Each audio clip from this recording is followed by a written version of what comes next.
Welcome to the Church Podcast, where we're talking all things ministry so you can do church better. I'm your host, Christopher Wesley, and today is a really special day because we're joining me is a good friend, longtime friend, John Rinaldo, who's currently the director of business partnerships at Cristo Rey St. Viator in Las Vegas. And you might remember him as my co-host on this show, and a lot has happened over the last 3 years. So today's episode is a bit of a homecoming and a reboot of our beloved series. John and I were going to reflect on the journey that we took together, especially those early morning recordings, and that tested our commitment, but also solidified our dedication to this ministry. We're going to explore the evolution of John's career, the pivotal role of growth and networking in ministry, and the indispensable value of fostering community engagement. We're also going to talk about education's role in shaping future leaders and church's support for these efforts. And yes, we're talking about professionalism needed in ministry today, how to grow within it, and navigating the balance between life and work. Plus, John will share invaluable insights on managing calendars, tasks, and share with you a little bit of his favorite readings, which I was totally surprised by.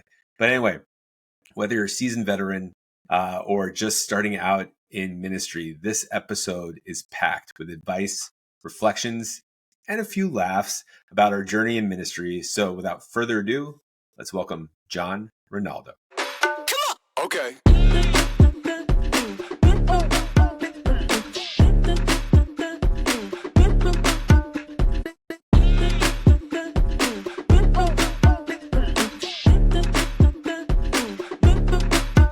All right.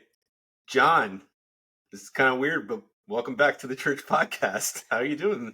Dude, this brings back so many great memories of us early mornings, late nights, middle of the day, just recording. It's actually very fun to be back in the studio with you, brother.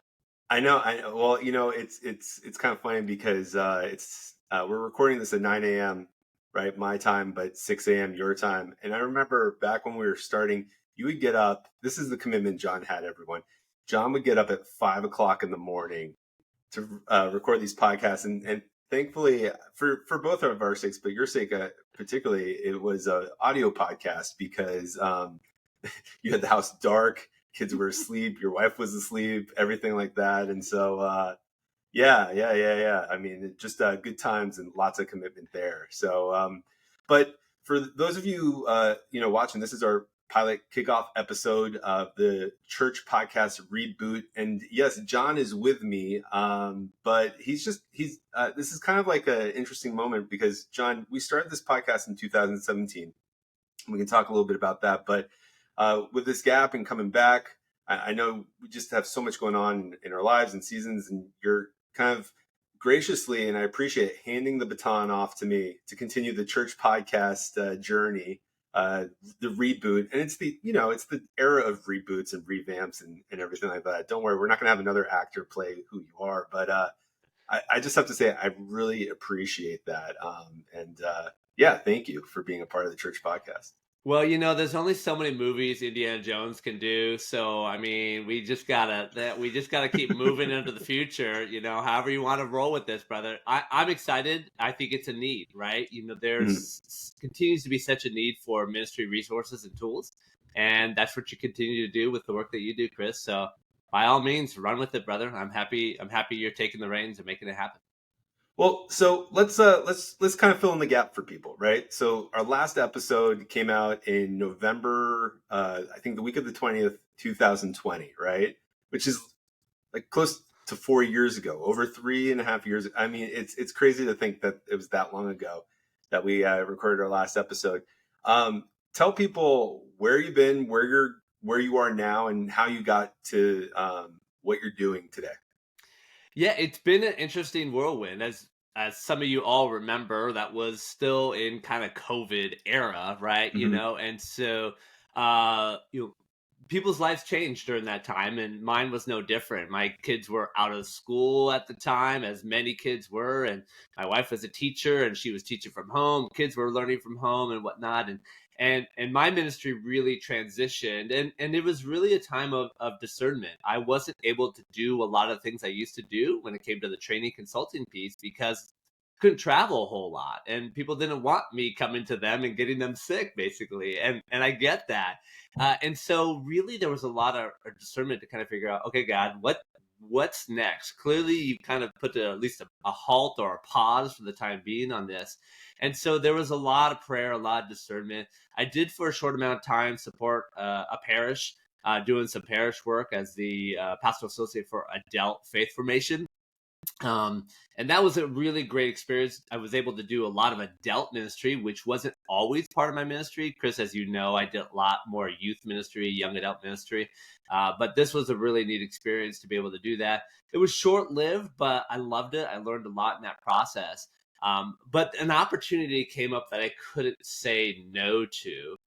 And it was still ministry. It was still ministry with young people, but just in a very different setting than what I have done before. I am now the director of business partnerships for Cristo Rey St. Viator here in Las Vegas.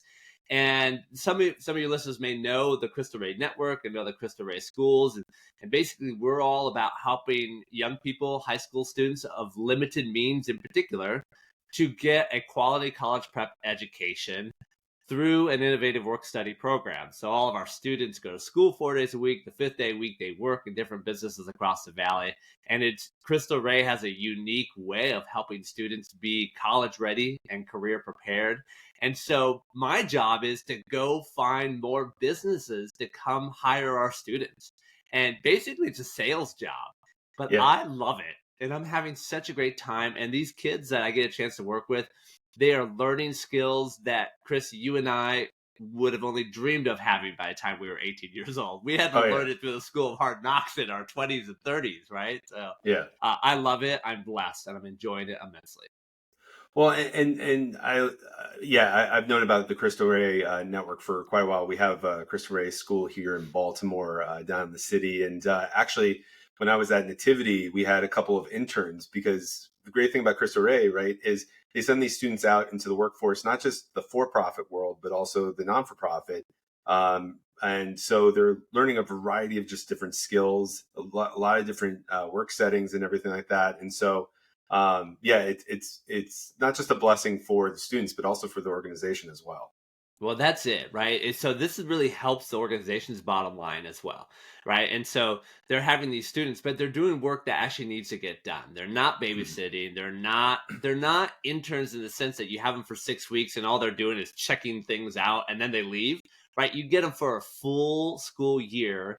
And in many cases, our partners want the same student back multiple years. So in some cases, they end up having the same student 2 or 3 or even 4 years in some cases. And so talk about growth and learning and that the students do it. And then the job partners know they can throw these students right in and they're going to get work done for them. And so it is a smart business decision for our businesses to partner with Cristo Rey.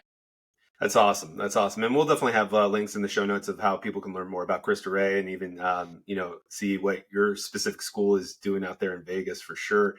But, you mentioned this before, you worked for a parish and doing adult faith formation and everything. And one of the things that I always appreciated, especially with us doing a podcast called the Church Podcast, is I had youth ministry covered. You did too, but then you had everything else because you worked for Catholic Charities, you worked for the diocese, you teach through Santa Clara University and everything like that. So, so jack of all trades and a master of many. I won't say master of none. Master of none. Let's be real here, Chris. I'm saying many and not all because, let's face it, technically I had to carry the podcast, but content wise, you had it down to a T. But but talk about the shift, right? From, and again, this is kind of revisiting your whole story, but I don't think you have to cover every detail, but, talk about the shift that someone goes through from going from places like parish ministry to something like Catholic Charities to diocesan to work to, in addition to, what you're doing with Cristo Rey. I know you've worked with some other organizations on some tech stuff and everything like that. Just break down, because I know some people sometimes feel trapped, right? That I'm going to work for this church. I'm going to work until Jesus Christ comes again. Or they feel guilty about leaving parish work or diocesan work or ministry work to go on to the next. Why don't you kind of break that down for people of your journey? Yeah, absolutely. I did start in parish ministry, and I quickly moved to diocesan ministry. Started in the Archdiocese of LA, and then San Jose. Did diocesan ministry for 8 years. But the shift really for me was back in back in the day. I'm not even gonna say the year. Back in the day, I was really fortunate to have people come into my lives and saying, "Okay, you're out of school now. What are you gonna do to keep learning and growing?" And it was about 2 3 years after college that I really realized I need to keep learning and growing. Right, no longer is the path set for me. Right, here's how you get your high school degree. Here's how you get your bachelor's degree. Right, and so I discovered that I needed to take that on my own, and I really attribute that decision as causing me to have the shifts I've had in my ministry for many years. Because when you continually grow and continue to read and listen to podcasts and take courses and go workshops and conferences and whatnot, it gets your mind really thinking about what's possible. And for better or worse, I've used this term a lot, Chris. We used it in the previous podcast. I have a constructive spirit of discontent. All right. That's What true. that means is like I am often discontented because I know we can do it better. Hmm. But it's constructive in the sense that, so what am I going to do to make it happen? So I've continually had this itch to learn and to grow, and it was about, let's see, well, it must have been about 12 years into my ministry in both parish and diocesan work that I started to feel an itch. I started learning about nonprofit organizations, how nonprofits manage themselves. And that's obviously a little different than church, although churches are nonprofits as well. And that's when I realized I want to go expand my horizons a little bit. And I really felt called to go kind of outside the normal church boundaries, right? Parish and diocesan for the most part, and apostolates for that matter, and try something a little bit different, try something a little bit new. And that's when I made that shift. I worked for a secular nonprofit working with young people in the juvenile justice system.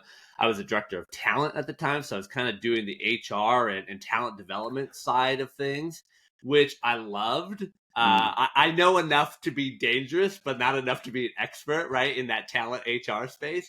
And that it opened my eyes. And honestly, I wasn't there for that long, but just the time that I was there, I probably learned more in that short time than I had probably in the previous 4 to 5 years before that. And that wasn't because my last job in diocesan ministry was bad. No, I loved it.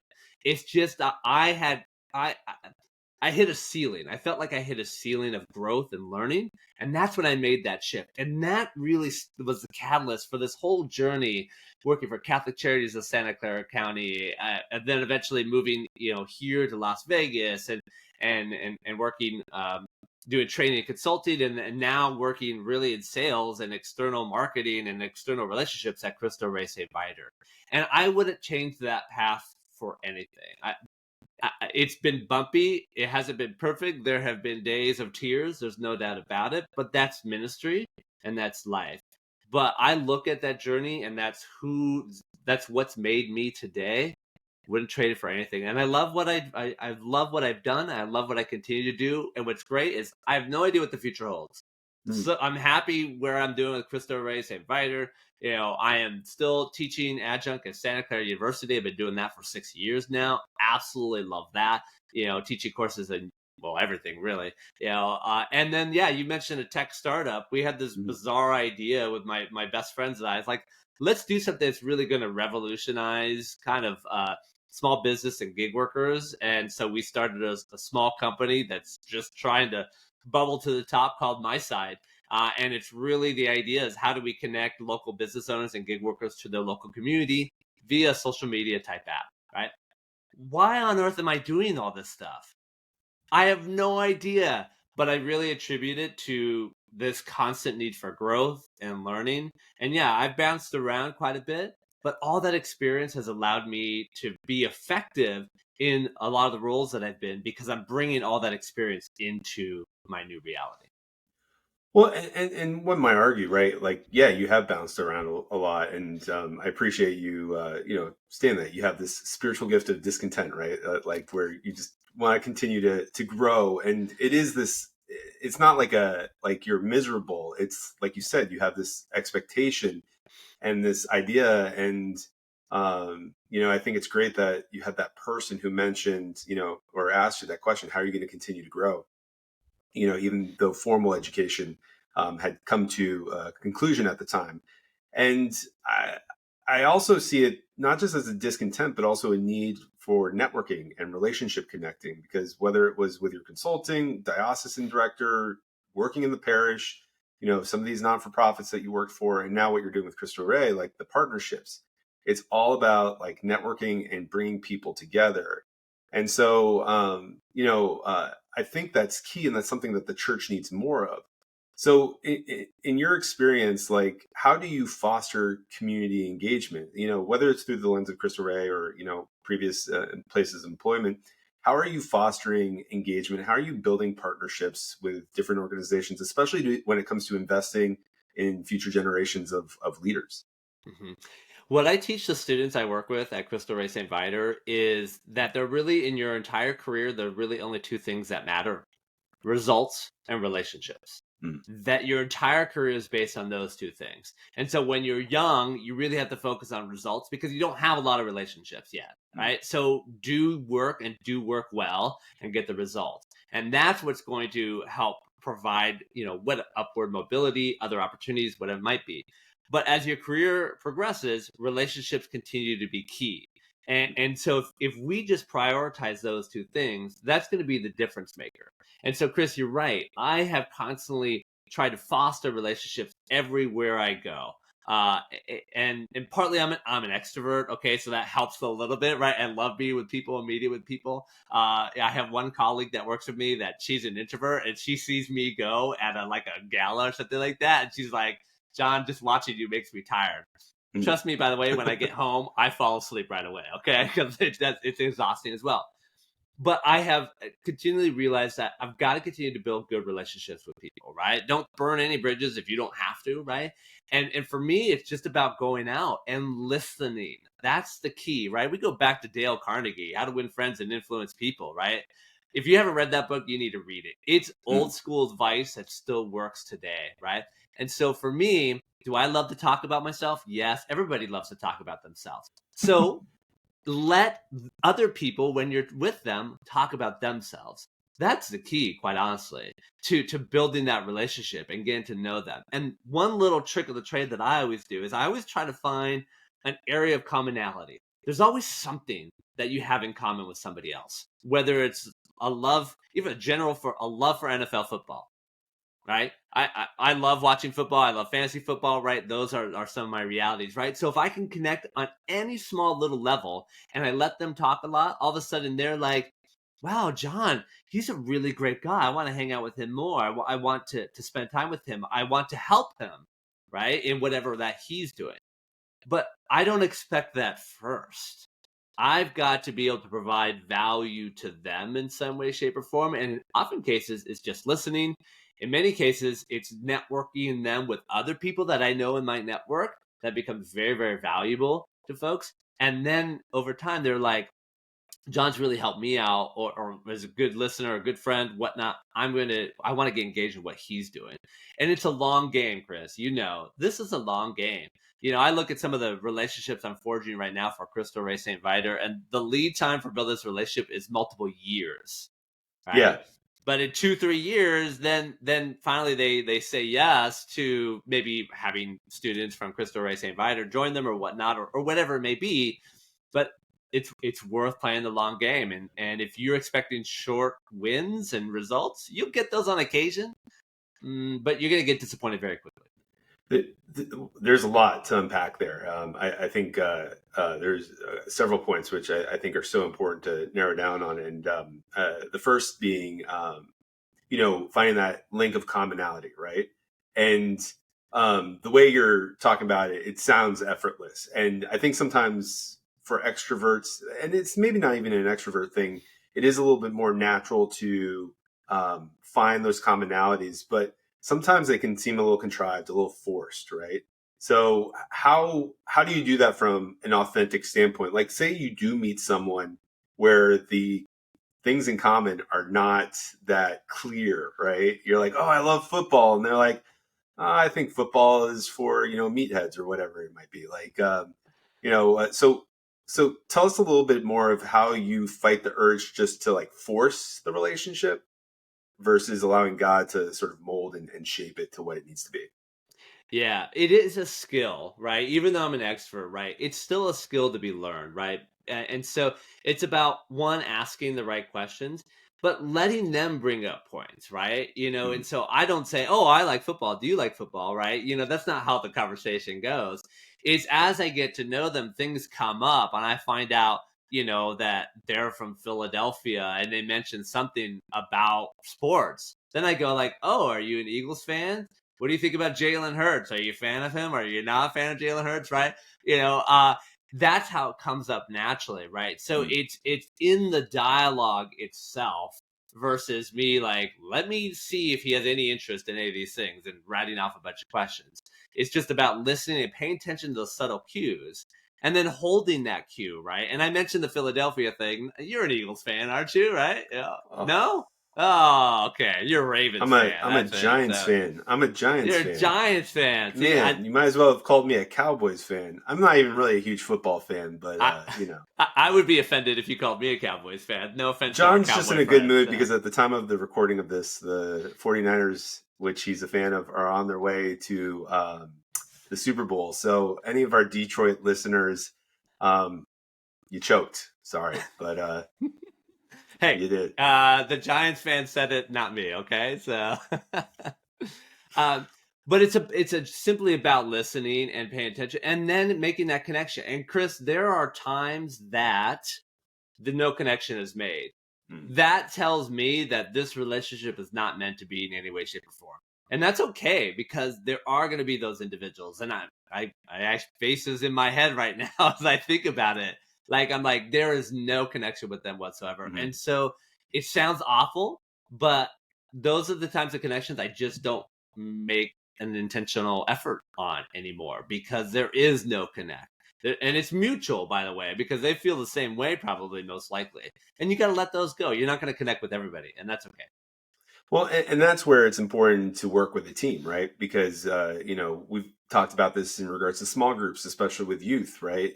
Partnering up is so key, not because that one catechist or small group leader doesn't have the skill set to do that, but not all the teens in that group are going to connect with that leader, and so having multiple leaders is important. And working with your team when it comes to these partnerships, like even though that's the lead role you have, like you mentioned, you have other people on your team, other people in the Cristo Rey organization, that are a part of these partnerships. It's not just John Rinaldo and the other organization, right? So I think that's important to mention.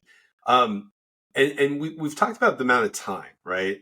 Obviously, time is a huge part of building not just partnerships, but relationships, whether that's in the parish ministry or with a non for profit or any kind of business setting or any kind of relationship. But like, I think sometimes we don't designate enough time in our work towards the relationships, right? It's, typing stuff out on the computer. It's putting together programs. It's setting up, before this or before that. It's, getting stuck in the email train, which is communicating. But what suggestions and what does that look like in your work schedule, either through you were investing enough in relationships? Like, what does that look like on a day-to-day basis? Sure. I'm going to think about two lenses. I'm going to think about the internal lens, like you in your office and your ministry or your colleagues, and then the external lens. So, Mhm. first, internally, and we probably talked about this before, Chris, but I keep talking about over and over again. I talk about this idea that I stole from another person, which we steal everything from each other, walking the halls slowly. I Mhm. always love the concept of walking the halls slowly. What does that mean? At some point, at least once a day, when you're in your setting, your office, your work, whatever it is, get up off of your desk and just walk around with no intentionality other than just to say good morning, say good afternoon to people, say hi, and check in. Stand at their door, obviously if they're not busy or in a meeting, right? But stand at the door and just connect. Right. So I'm at a school right now. And so I'm a very external facing role. So I'm off campus a lot, right? But when I Mhm. am on campus, I do try to make those circles.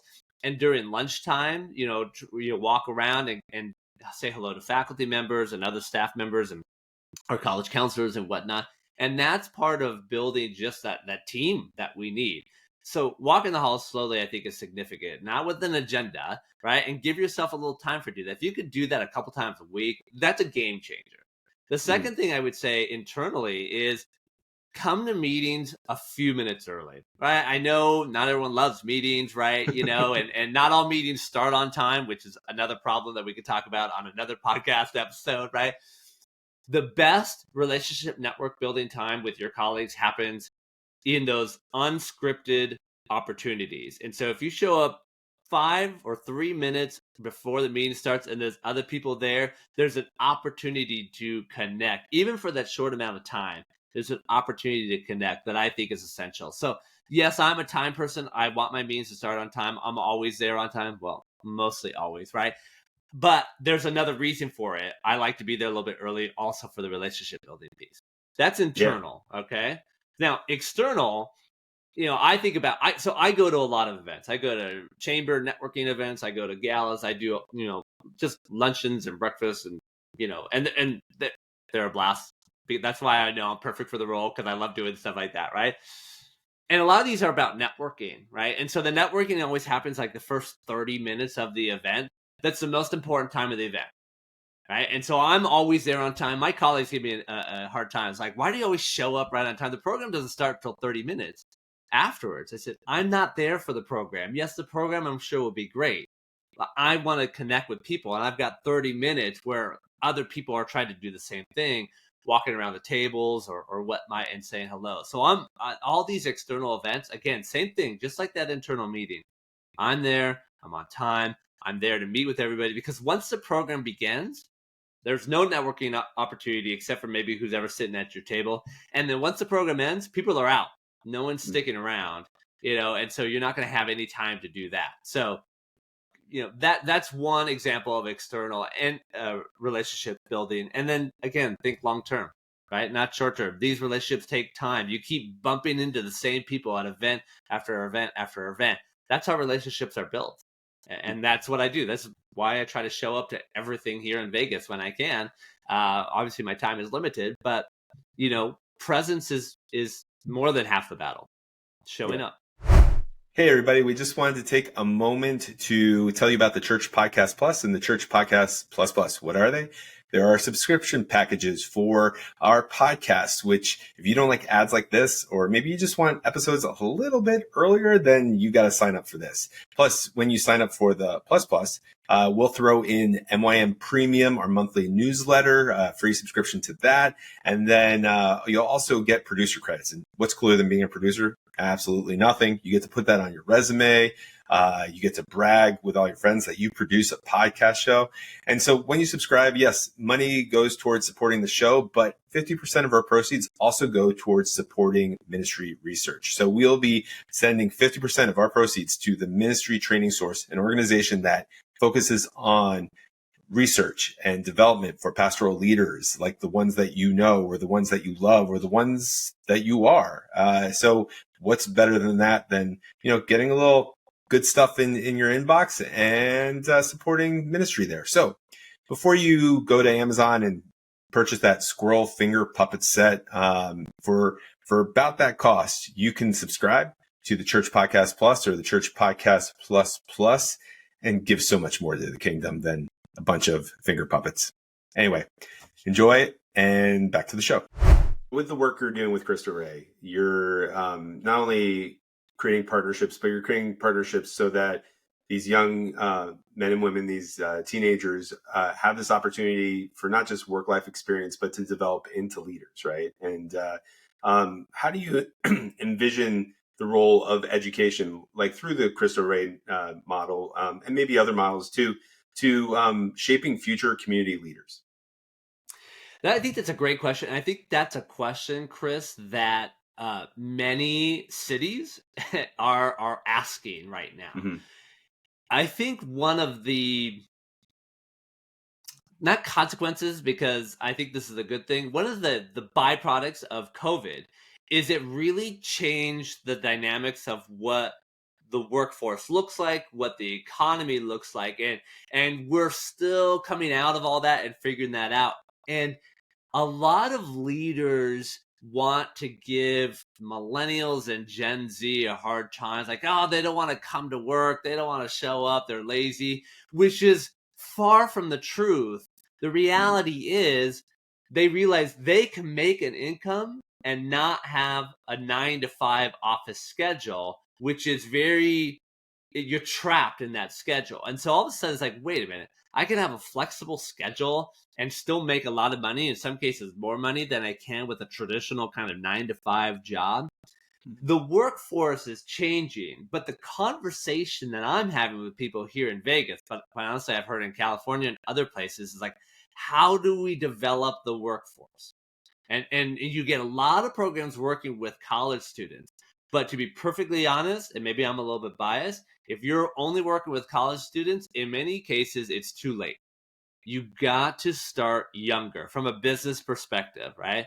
And so what you're starting to see more and more across the country is not just Cristo Rey schools. There are now going to be 40 come this fall, 2024. There's going to be 40 Cristo Rey schools across the country. But you're seeing this huge emphasis of how do we create a work-study type program in the high school setting. And both public and private schools are having this conversation as well. And so that's the intentionality that I think needs to happen, is what does that look like? And businesses need to be engaged in their local communities and local schools and take that seriously. If they want a workforce for the future, they've got to engage them younger and younger and younger.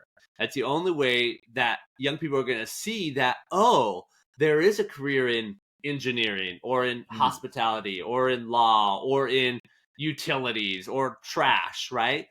There are a lot of careers in that, but out of sight, out of mind. If they don't see people in those fields, they're not going to think there's a future there for them. And that starts at obviously a very young age. So I think that's one of the essential strategies that I think we need to shift in terms of how we're thinking about young people and workforce development.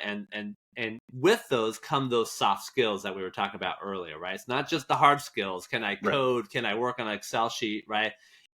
Can I shake hands? Can I make small talk? Can I make eye contact? Do I know when I'm at a formal dinner, which bread plate and which drink is mine? Like that sounds so like old school, but it's so significant to being successful in whatever career path you go on.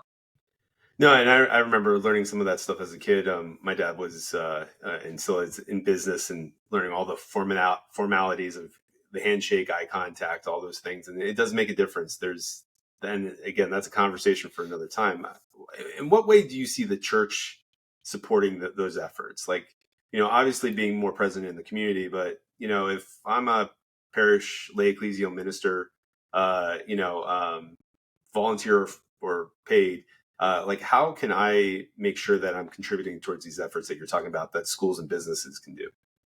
Well, I think certainly if you are blessed enough to have a school attached to your parish ministry or whatnot, I think there's a unique opportunity there to kind of include yourself. I've always told, youth and young adult ministry directors, I said, if you've got a school and you're not involved in the school, you are missing out on a whole bunch of young people that could be part of your ministry, right? So I think, again, that starts with relationship building and engaging yourself in that. And I think there's some unique opportunities there. One of the challenges, I think, is that young people don't think that the church has anything relevant to offer. And so how do we combat that? First of all, we obviously do have a lot of relevant things to offer, right? Who's talking God, right? Who's talking faith and spirituality and morality and ethics, which is, we're in a dearth right now of that in our lives, right? And there's always going to be a place and a need for that. But if people don't think that that's valuable, okay, I got to figure out how to let them know that's valuable. What is valuable to them? And start with there, right? So what can the church do to draw people in?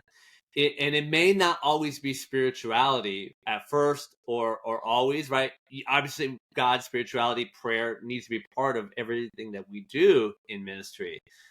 But if there are other things that we can do, like I used to, for years, talk about, hey, why aren't parishes doing SAT boot camps or things like that, right? That's a very real need. that young people have, and parents are often seeking that type of thing. And if, I know it's a lot of work, right? To do something like that, but we're meeting a very real need, because let's be real, you know, a lot of families are looking at what's going to help me get into college, and they don't think church is going to help them do that. By the way, Well, for the record, I think the only reason I got into Loyola Marymount University is because I was involved in the church. So there's that. no, and same thing for me. The reason I got into Xavier, or at least got a scholarship, was because of my involvement in the church. And I think we've talked about that in past episodes of the church podcast for sure. But, it's interesting because I feel some of the things you're talking about, we do that from on an outreach, sort of capacity, right? Like there's tons of churches that we can probably think of that have like food pantries, or, do English as a second language tutoring, and things along those lines. And so we think about that, in regards to outreach, but not necessarily in regards to the formation of young people, right? You mentioned the SAT boot camps and everything, which I cringed a little bit, because it's like, oh, I don't know if I could. I mean, I know I don't have to proctor that, but or teach that, but it's just providing those resources for young people. To go back to what you're saying, is like, how is the church relevant in my life, so that I can connect to the moral and ethic and, obviously deep spiritual formation that we want to provide for our next generation, for sure. So I think that's definitely key. Um, you know, but a part of that challenge too is trying to figure out, like, how do we equip men and women who are working in the church to have the capacity for that, right? And I know we could spend 1,000 podcast conversations on the professionalism of ministry, but like, what are some of the changes? What are some of the big things that you feel like, churches need to start looking at moving into the future, that can help them, either work with a school like Cristo Rey or different organizations, or empower the next generation? In addition to what we do as Catholic churches, right? Like, what are some of the other ways that those of us in lay ecclesial ministry should start looking at, building up the community? Well, I'm going to be quite frank here, Chris. The first You've step never is been that around the bush before, so, go ahead. we need to professionalize ourselves first. Obviously, there's been a huge push over the past 20, 30, 40 years, since Vatican II, really, to professionalize ministry and lay ecclesial ministry and whatnot. And that's all been good. But when a lot of people look at church and sometimes church leadership, I'm going to get in trouble for this. Professional does not come to mind. Okay. And that's why, like, one of the reasons sometimes we get railroaded by pastoral councils and finance councils is because we have these professionals, right? Which they are, right? And we need that skill set, who come in and realize very quickly, I would not run my business like this. Mm-hmm. And so they come in and go, we need to change the way we do things. Now, the church is not a business. We've talked about that before. I get that. However, we're very lackadaisical on how we do things, processes, procedures, operations, finances, right? Facility usage, HR processes, right? Performance evaluation processes. Like, we are not at the forefront of this. We are way behind, as a matter of fact. And so it is very difficult to grow a ministry or a church if you don't have those type of professional systems and professionalism in place. And that those types of things become a lid on your ability to grow and do more. And so that goes back to what I said at the beginning of this about personal and professional growth. How are we growing? Right? If we're not growing and learning, it's going to be very difficult to raise up the work that we do in our ministry to do better. And I teach at Santa Clara University. I hear all these stories about what's happening at parishes. I go like, I thought we solved this like 20 years ago. We're still doing the same dumb stupidness that we did. And this is my constructive spirit of discontent. I understand that. But we can't keep doing the things that we've always done it. We are now in the 21st century. We're a post-COVID world too, as well. And we've got to really continue reimagining what this looks like. And if we can't get creative and get those creative juices flowing, we're going to continue to lose. Will the parish always be around? Yes, the parish will always be around. There'll always be a need for the parish, right? But are we going to have young people in the parish? And when I mean young people, I mean 50 and under, okay? That's a different question. Mm-hmm. And so it starts inside. It starts internal, and it starts within the leadership of your ministry, your organization, and whatnot. If you aren't doing it as a pastor, as a director of faith formation, then there's no hope. And I don't mean to sound all like end of the world here, but like that's really where it starts. And it's so simple, guys. Read 30 minutes a day. Some book, a business book, a nonprofit leadership book, a ministry book, a Catholic ministry book, a non-Catholic ministry book. It's a game changer, and that's where you start. Definitely, and that's a great place to start. Wrapping things up, John. We'll definitely have for those of you watching and listening. We were talking about this before. How we were listening to previous episodes of the church podcast, and just kind of reminiscing over it, and also like realizing how much of it is still relevant today. So we'll definitely have a link to where people can access some of those previous episodes. But John, a tradition I want to start with this new revamp of the church podcast is asking all my guests the final 5 questions, right? And so you get the first stab at answering these questions. So no pressure. But you ready for it? I'm ready. Let's go. Do I have a time limit? That's the question. Do I have a time limit on these? I'll cut you off. I know you were never a fan of the long form interviews. Every time we were going long, and I know my producer's probably like, all right, Chris, we're at the 35, 40 minute mark. But this is the pilot episode. I wouldn't be here without you, man. So I'll cut, if I cut you off, it's with love and pain. So, all right. All good. All right. So first question, in addition to prayer, what is one tangible tool or resource that has helped you be your most productive self? Honestly, it's calendar and task management. So I am so intentional with my calendar usage and my task. I literally just did this. We're recording this right at the beginning of the month. And so literally last day of the month, one of my tasks is coming up with my task list for the entire next month.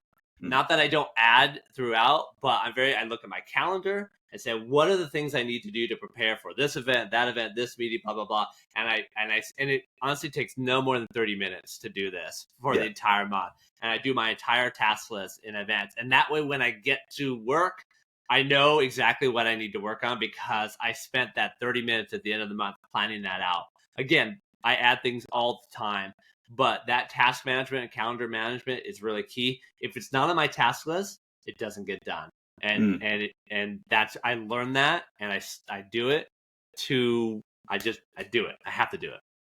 Do you use any specific tool, or just your digital calendar, physical, good old calendar from, the stationery store? Yeah, the paper calendars. Yeah. So I am all digital on this. And so quite honestly, the calendar software and the task list manager software is really irrelevant. They're all relatively the same.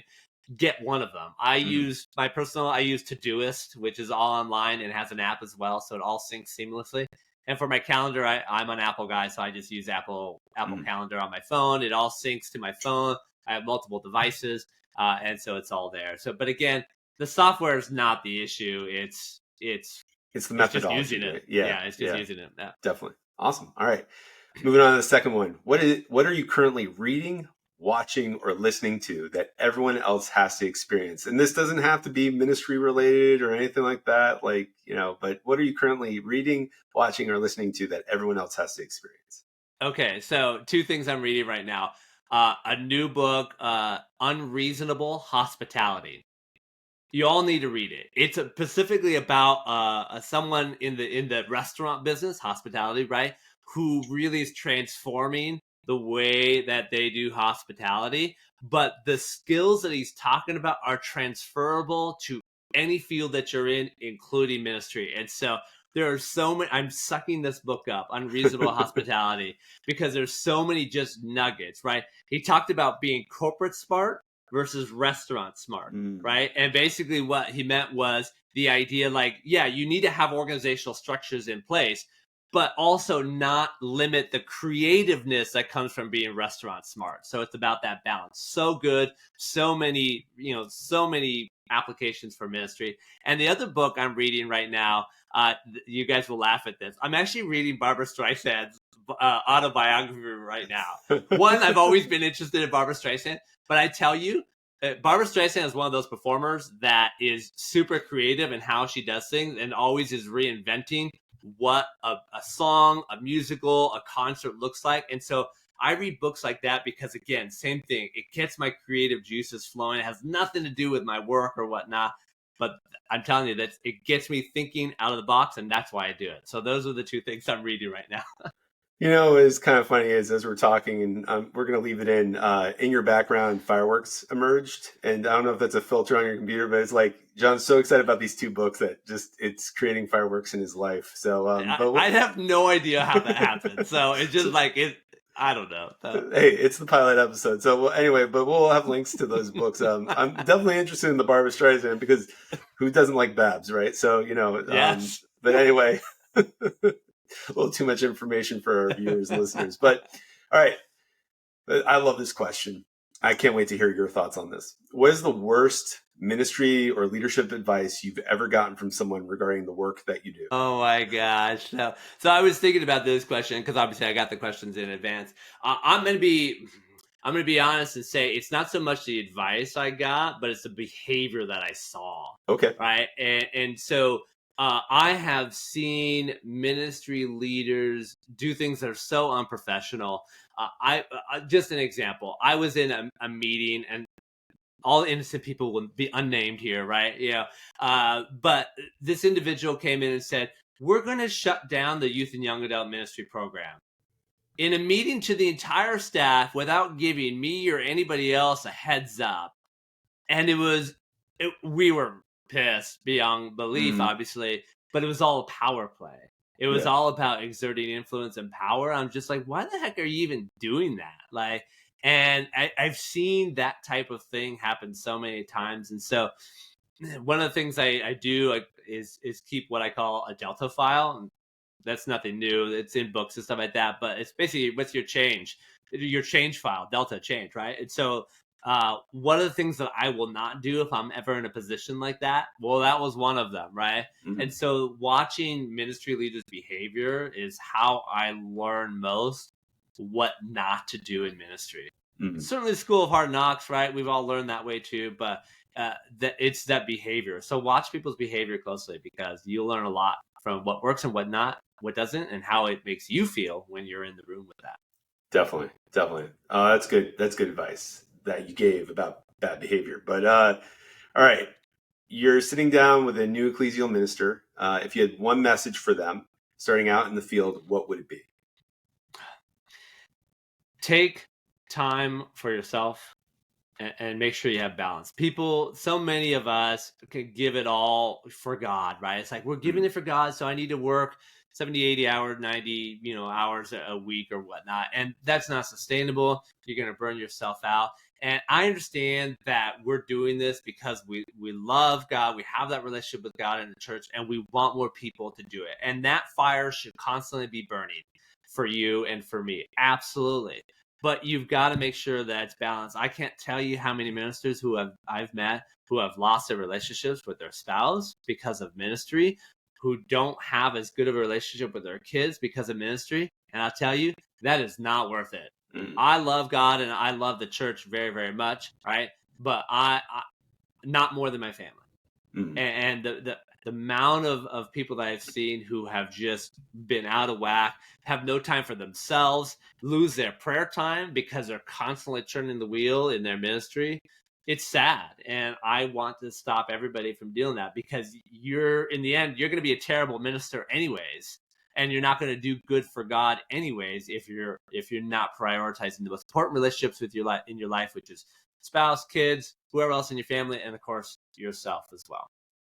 Yeah, I think one of the worst things we can do is turn our families against the church because we can't get our stuff together in regards to balancing work and life and in that for sure. All right, what's the biggest hope that you have for the church at this time? What's something that you're seeing where you're just filled with hope for the church? I'm filled with hope watching young people, because young people are choosing to continue to find ways to live out their faith, whether they know it or not, and whether they call it that or not is a different ballgame. But they're not necessarily doing it within the church boundaries, but they're still doing it. Now, I would love them to see the connection between what they're doing and their faith in church, and that's where the work comes for you and I.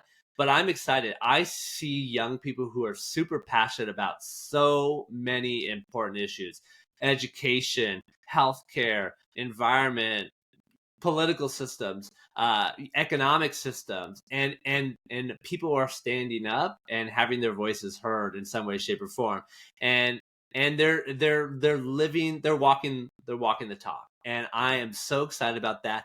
And I think there are churches, there are dioceses, and certainly there are apostolates who are really jumping on that and being part of that. And so there is creative thinking happening within the structures of church that I think are very powerful. Do I believe there's more that we need to do? 100%, right?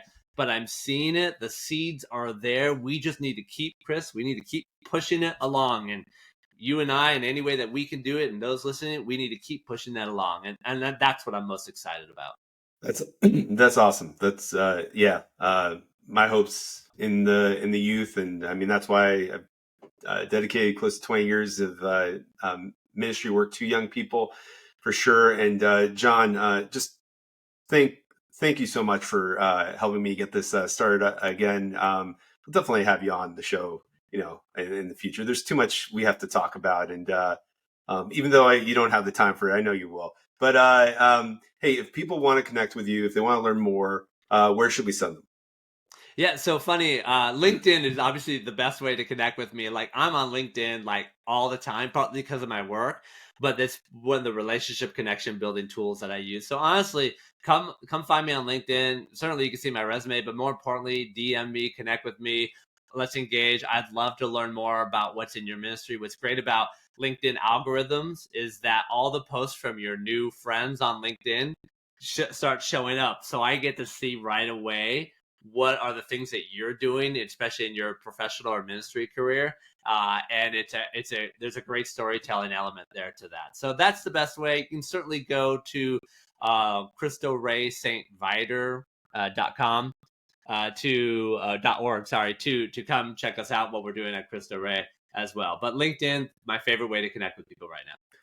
Yeah, and if you want to see John in action, definitely his LinkedIn account, because it's great. You see some of the partnerships, and he talks about a lot of the relationships there. I definitely, of the social media platforms out there, LinkedIn gives me hope, at least. So, and they're not sponsoring this podcast, by the way. So I'm just saying that. But if you want to, but if LinkedIn money wants to come this way for the podcast, we won't say no. I wouldn't turn it down. Yeah. John, thanks again. Appreciate you, my brother, and we'll be in touch for sure. Thank you so much, Chris. Blessings on this. I'm so excited you're rebooting this, and guarantee I'm going to start assigning these podcast episodes to my students at Santa Clara University. So, beware. Okay. This has been a production of Marathon Youth Ministry, the church podcast talking all things ministry, produced by Stephen Herrera and Be Well Creative. Music provided by Loco Joseph. No animals were hurt in the production of this podcast. Please be sure to tip your waiters. See you next time.